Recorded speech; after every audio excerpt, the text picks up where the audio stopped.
Hello friends, knowledge facility welcomes you. আজ আমরা শিখব বাক্যে নট নট এর ব্যবহার না করেও কিভাবে সেন্টেন্সগুলোকে নেগেটিভ করা যায়, সেন্টেন্সগুলোকে না বোধক করা যায়। আমরা কোনো কিছুকে নেগেট করব, কোনো কিছুকে না বলবো, কিন্তু নট এর ব্যবহার করব না। তো চলো মূল আলোচনায় এসে বিস্তারিত জেনে নিই। Negative without not. আর যদি ঘুরিয়ে বলি, যেটা আরো বেশি ইম্পর্টেন্ট, যে বাক্যে তোমরা কিভাবে little, few, hardly, scarcely, seldom, too ইত্যাদির ব্যবহার করবে। এর ব্যবহারগুলো জানা খুব প্রয়োজন এবং এর ব্যবহারের মাধ্যমেই কিন্তু আমরা নটকে রিপ্লেস করতে পারি। নটের পরিবর্তে আমরা এগুলোকে ব্যবহার করতে পারি এবং এগুলোর ব্যবহার যখন কোনো জায়গায় থাকবে, সেগুলোকে পড়েও আমরা এর মানে বুঝতে পারবো যে এগুলো না বোধক অর্থে বাক্যে ব্যবহার হচ্ছে। আমরা কিছু ট্রান্সলেশনের মাধ্যমে বিষয়টাকে পরিষ্কার করছি। চলো এক এক করে দেখে নিই। আমি তাকে একটুও গ্রাহ্য করি না। না আছে, আমি তাকে একটুও গ্রাহ্য করি না। এবার নটের ব্যবহার আমরা করব না। I care little for him. I care little for him. আমি তাকে গ্রাহ্য করি, I care for him. আমি তাকে গ্রাহ্য করি না, I care little for him. আমি তাকে সামান্য গ্রাহ্য করি, সেই ক্ষেত্রে কিন্তু a little এর ব্যবহার হবে। মনে রাখবে, শুধু লিটল যদি ব্যবহার হয় তবে সেটা নেগেটিভ সেন্স ক্রিয়েট করে, কিন্তু যদি a little এর ব্যবহার হয় তখন কিন্তু সেটা সদর্থক অর্থে ব্যবহার হয়, অর্থাৎ কিছুটা অর্থে ব্যবহার হয়। 2 নম্বর এক্সাম্পলটা দেখো। ক্লাসে আমার প্রায় কোনো বন্ধু নেই। ক্লাসে আমার কোনো বন্ধু নেই বা ক্লাসে প্রায় আমার কোনো বন্ধু নেই। এক্ষেত্রে আমরা নট এর ব্যবহার করব না, এক্ষেত্রে আমরা ফিউ এর ব্যবহার করব। I have few friends in my class. I have few friends in my class. মনে হচ্ছে যেন অল্প কিছু বন্ধু আছে আমার, কিন্তু বাস্তবে মনে রাখবে লিটল এর মতন ফিউ যখন ব্যবহার করবে, শুধু ফিউ, তখন মনে রাখবে এটা নেগেটিভ সেন্সে ব্যবহার হয়। যদি অ্যাফার্মেটিভ সেন্সে এটাকে ব্যবহার করতে চাও তবে কিন্তু এ ফিউ লিখতে হবে। ক্লাসে আমার অল্প কিছু সংখ্যক বন্ধু রয়েছে। I have a few friends in my class. তখন কিন্তু এ ফিউ বলতে হবে। শুধু ফিউ বললে সেটা নেগেটিভ অর্থে চলে যায়, লিটল এর মতো। অর্থাৎ লিটল, ফিউ এগুলোর আগে যদি এ বা বি না থাকে তবে বুঝে যাবে যে এগুলো নেগেটিভ অর্থে ব্যবহার হচ্ছে। যেমন এখানে ফিউটা নেগেটিভ অর্থে ব্যবহার হচ্ছে। আমরা 3 নম্বর এক্সাম্পলে চলে আসি। আমি এটা বিশ্বাস করতে পারি না। আমি এটা বিশ্বাস করি না, আমি এটা বিশ্বাস করতে পারি না। যাই হোক, আমাদের বাক্যে কিন্তু না রয়েছে। আমি এটা বিশ্বাস করতে পারি না। I can hardly believe it. I can hardly believe it. Hardly negative সেন্সে ব্যবহার হয়। Hardly. He hardly comes here. সে এখানে আসে না। He hardly comes here. সে এখানে আসে না। He hardly writes letter. অর্থাৎ সে চিঠি লেখে না।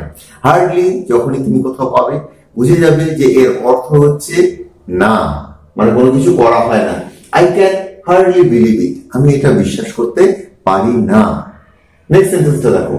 সে ক্লাবে যায় না, বা আমি এখানে দিয়েছি কদাচিৎ যায়। কদাচিৎ না অর্থেই ব্যবহার হয়। সে ক্লাবে যায় না, কোন স্থানে কেউ যায় না। আমরা এখানে কিন্তু হার্ডলি ব্যবহার করতে পারি। He hardly goes to the club, বা he hardly goes to the market ইত্যাদি। সে ক্লাবে যায় না বা কদাচিৎ যায়।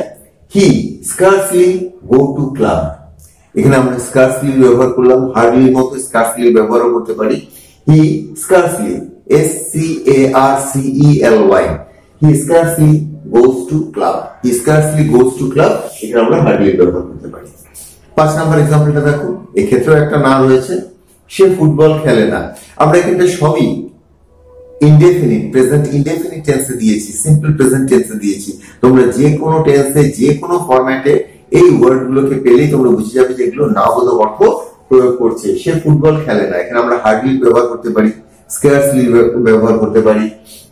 হি সেলডম প্লেইজ ফুটবল, কিন্তু আমরা ব্যবহার করলাম সেলডম। হি সেলডম প্লেইজ ফুটবল। সেলডমের যদি অর্থ দেখতে চাও, দেখবে যে সেখানে কদাচিৎ লেখা। কদাচিতের অর্থ কিন্তু না, মানে প্রায় না আর কি। হি সেলডম প্লেইজ ফুটবল, সে প্রায় ফুটবল খেলে না বা সে ফুটবল খেলে না। হি হার্ডলি প্লেইজ ফুটবল, একই অর্থ। হি স্কার্সলি প্লেস ফুটবল, একই অর্থ। তিনি এত দুর্বল যে হাঁটতে পারেন না, খুবই কমন একটা সেন্টেন্স, পরীক্ষায় বিভিন্ন রকম ভাবে এটাকে দেওয়া থাকে। এর পরিবর্তে আমরা এরকম বলতে পারি he is so weak that he cannot walk, he is so weak that he cannot walk. তার পরিবর্তে কিন্তু আমরা টু এর ব্যবহার করবো, TWO। তিনি এত দুর্বল যে হাঁটতে পারেন না, he is too weak TWO to walk, he is too weak to walk. সে এত দুর্বল যে হাঁটতে পারেন না, বা তিনি এত দুর্বল যে হাঁটতে পারেন না। ক্লিয়ার? এখানে কিন্তু আমরা সো দিয়ে ব্যবহার করতে পারি, so that he is so weak that he cannot walk. তার পরিবর্তে আমরা এখানে কি দিলাম, he is too weak to walk. ছেলেটি বা মেয়েটি কেউই চা খায় না। আমরা দুটো অপশন পেলাম, দুটো অপশনের দুটোই নেগেটিভ, দুটোই কোনো কিছু করা হয় না, করে না ইত্যাদি। সেখানে আমরা নাইদার নরের ব্যবহার করব, অর্থাৎ দুটোর কোনোটিই নয়। নাইদার দ্য বয় নর দ্য গার্ল টেক্স টি। আমাদের যে বিকল্প রয়েছে সে বিকল্পের পূর্বেই কিন্তু নাইদার এবং নরের ব্যবহার করতে হবে। এখানে কি বিকল্প আছে, ছেলে এবং মেয়ে। আমি চাও খাই না, কফিও খাই না, এখানে চা আছে, কফি আছে। আই টেক নাইদার টি নর কফি, অর্থাৎ আমরা বিকল্পের পূর্বে নাইদার নরের ব্যবহার করতে হবে। এখানে বিকল্প আছে ছেলে বা মেয়ে, ছেলের আগে নাইদার, মেয়ের পূর্বে নর। নাইদার দ্য বয় নর দ্য গার্ল টেক্স টি। তো আজ আমরা দেখলাম যে নটের ব্যবহার না করেও আমরা কিন্তু নেগেটিভ সেন্টেন্স তৈরি করতে পারছি, অর্থাৎ নাবোধক অর্থ প্রকাশ করতে পারছি। এছাড়াও নোবডি, নো ওয়ান, নান ইত্যাদির ব্যবহার কিন্তু আছে, সেগুলো নিয়েও পরে আলোচনা করব। কিন্তু মূল জায়গায় যেটা, সেটা হচ্ছে লিটল। এ লিটল নয়, কিন্তু এ লিটল, দি লিটল এটা নয়। ফিউ, এর ক্ষেত্রেও এ ফিউ, ডি ফিউ নয়। হার্ডলি, স্কার্সলি, সেলডম, টু ইত্যাদি যখন থাকবে, মনে রাখবে যে এগুলো নেগেটিভ অর্থে বাক্যে ব্যবহার হচ্ছে। তো আজকের আলোচনা এখানেই শেষ করছি, পরবর্তী আলোচনায় আবার যোগ দেব। Till then, by.